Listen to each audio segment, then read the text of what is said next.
নমস্কার বন্ধুরা, welcome to এসটিউনিক sports. তো বন্ধুরা, এই ভিডিওতে আমরা কথা বলবো একটু ইস্ট বেঙ্গলকে নিয়ে। সামনেই রয়েছে নর্থ ইস্ট ম্যাচ, যেই নর্থ ইস্টকে নিজস্ব ঘরের মাঠে 5-0 গোলে একটা বড় ব্যবধানে ইস্ট বেঙ্গল হারিয়েছিল। তো সেই নর্থ ইস্ট ম্যাচেই কিন্তু আবারও চাইছে ইস্ট বেঙ্গল পুরো পয়েন্ট পেতে, কারণ যেভাবে আইএসএল পুরো জমে গেছে সেক্ষেত্রে অবশ্যই কিন্তু ইস্ট বেঙ্গলের এবার প্রতিটা ম্যাচেই পয়েন্ট লাগবে। তো সেই ম্যাচ খেলতে নামার আগেই কিন্তু বেশ কিছু জিনিস ইস্ট বেঙ্গল শিবির থেকে উঠে এলো। সেখানে নাওরেম মহেশ সিং, নন্দকুমারদের নিয়ে আপডেট রয়েছে। ইস্ট বেঙ্গলের বিদেশি প্লেয়ার সৌল ক্রিস্পো, ভিক্টর ভালস্কুয়েজকে নিয়েও কিন্তু বড় আপডেট বেরিয়ে আসছে। এছাড়া ট্রায়ালে আসা নতুন বিদেশিকে নিয়েও আলোচনা রয়েছে এই ভিডিওতে, সেগুলো শেয়ার করে নেব। তাই ভিডিওটা শুরু থেকে শেষ পর্যন্ত দেখার অনুরোধ করলাম। আর ভিডিও ভালো লাগলে ভিডিওতে লাইক দিয়ে 500 লাইকের টার্গেট আমাদের পূর্ণ করে দিও। আর যারা চ্যানেলে প্রথমবার এসেছো মনে করে চ্যানেলটাকে সাবস্ক্রাইব করে পাশের বেল আইকনটাকে অন করে রেখো, তাহলে তোমাদের প্রিয় দলের খেলার সমস্ত আপডেট তোমরা এখানে পেয়ে যাবে। তো চলো আর দেরি না করে ভিডিও শুরু করা যাক। সুপার কাপ চ্যাম্পিয়ন হওয়ার পর কিন্তু ইস্টবেঙ্গল দলের বিদেশি প্লেয়ার সৌল ক্রিস্পোর একটু ইনজুরি সমস্যায় সে ভুগছে। একটা কারণ যে যেভাবে সে ভালো ফুটবল খেলছে দীর্ঘদিন ধরে এবং পরপর ম্যাচ খেলতে হচ্ছে, সেক্ষেত্রেই কিন্তু তার ইনজুরিটা একটু রয়েছে।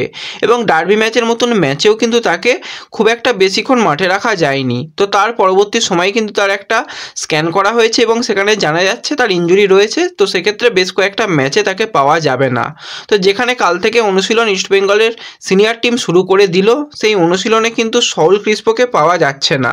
তো এই কারণেই সৌল ক্রিস্পোকে ছাড়াই বলতে গেলে এক প্রকার নর্থ ইস্টের পরিকল্পনা করতে শুরু করে দিয়েছে কোচ। তাকে পাওয়া যাবে না, এটুকু তোমরা ধরে রাখো, পাওয়ার চান্স খুবই কম। যদি একদম মিরাক্কেল কিছু ঘটে যায় সেটা হতে পারে, কিন্তু কোনোভাবেই রিস্ক নেওয়া উচিত নয় সৌল ক্রিস্পোর মতন প্লেয়ারকে, কারণ এখনও অনেক ম্যাচ বাকি রয়েছে। তো সেক্ষেত্রে প্রতিটা ম্যাচের কথা ভেবে যেভাবে কোচ বিশ্রাম তাকে দিয়েছে সেটা কিন্তু সবথেকে ভালো হবে তার জন্য। এছাড়াও তোমরা দেখেছিলে ডার্বি ম্যাচের মতন ম্যাচে নাওরেম মহেশ সিং ইনজুরি পেয়েছিল, মাথায় ইনজুরি, তার পরবর্তী সময় থেকে হসপিটালেও নিয়ে যেতে হয়েছিল। এবং তোমাদের যেরকমটা জানিয়েছিলাম মহেশ কিন্তু 100% ফিট রয়েছে, তাকে কিন্তু নর্থ ইস্ট ম্যাচে কোচ পরিকল্পনার মধ্যে রাখছে। সেইভাবেই কিন্তু কাল থেকে যে অনুশীলন শুরু হয়েছে সেখানে নাওরেম মহেশ সিংকে পুরোপুরি দেখা গেছে, কোনো রকম অসুবিধা নেই, খুব ভালো কিন্তু ট্রেনিং করেছে।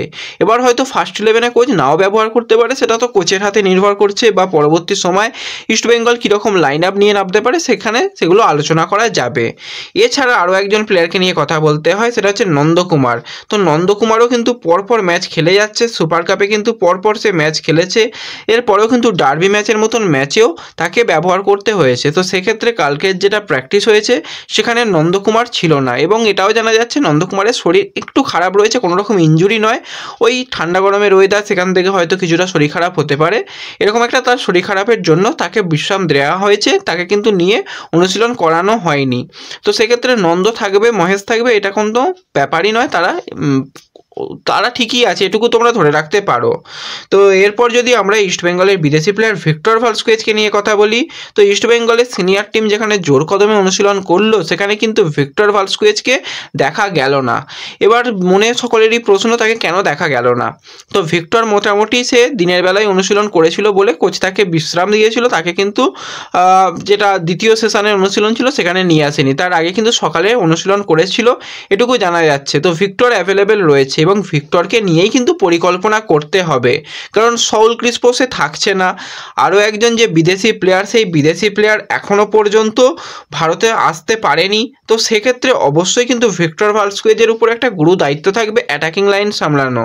তো মাঝমাঠে পার্দোকে রেখে আপফ্রন্টে ক্লেটনকে রেখে অবশ্যই কিন্তু এরকমই পরিকল্পনা থাকবে। এছাড়া ইস্টবেঙ্গলের ট্রায়ালে যে বিদেশি প্লেয়ার এসেছে সেই বিদেশি প্লেয়ারও কিন্তু এবার রীতিমতন ইস্টবেঙ্গল সিনিয়র টিমের সঙ্গে অনুশীলন করছে। তো সম্পূর্ণভাবে কিন্তু ম্যাচের অনুশীলন দেখানো বারণ ছিল, যাই প্লেয়ার আসুক না কেন, তবুও বেশ কিছু জায়গা থেকে জিনিসগুলো লিক হয়েছে এবং সেখান থেকে পুরোপুরি বোঝা যাচ্ছে এবং দেখা যাচ্ছে যে ড্যারিয়াস কিন্তু রীতিমতন কোচের প্ল্যানিংয়ে রয়েছে, তাকে নিয়েই কিন্তু পুরো দলের সঙ্গে অনুশীলন করানো হলো। তো সেক্ষেত্রে কোচ যদি ভাবে তো আইএসএলেও রেজিস্টার করিয়ে নিতে পারে, যে কোনো প্লেয়ারকে ম্যাচ ডে স্কোয়াডের সেখানে 6 জনকে রাখা যাবে, সেইভাবেই কিন্তু কোচ সেখানে 6 জনকে রাখতে পারে। তো আইএসএলেও মানে কোনো বিদেশি প্লেয়ারকে আনরেজিস্টার করাতে পারে। এবার কাকে আনরেজিস্টার করাবে? রীতিমতন তো সমস্ত বিদেশি প্লেয়ারই এসে গেছে, বিদেশি যে স্ট্রাইকার সেও চলে এলে, তো সেটাই হচ্ছে একটা দেখার বিষয় হবে। তো সে কিন্তু রীতিমতন সিনিয়র টিমের সঙ্গে অনুশীলন করেছে এবং তোমাদের যেরকম বলেছিলাম তার পায়ে পায়ে কিন্তু বেশ কিছু সূক্ষ্ম কাজ রয়েছে, সেই সূক্ষ্ম টাচগুলোও কিন্তু অনুশীলনের মধ্যে খুব ভালোভাবে ফুটে উঠছিল।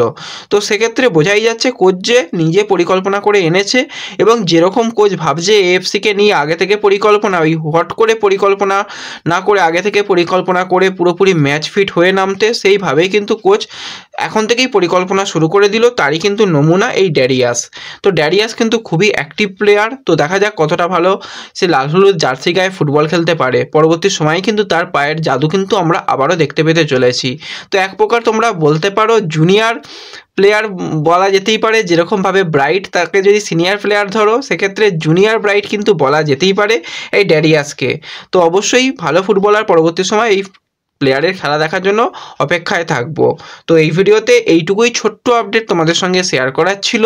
ভিডিও ভালো লাগলে ভিডিওতে লাইক করে দিও, চ্যানেলে প্রথমবার এলে মনে করে চ্যানেলটাকে সাবস্ক্রাইব করে নিও, ফেসবুক পেজ থেকে ভিডিও দেখলে পেজটাকে ফলো করে নিও, এবং ভিডিও সকলের সঙ্গে একটু শেয়ার করে দিও।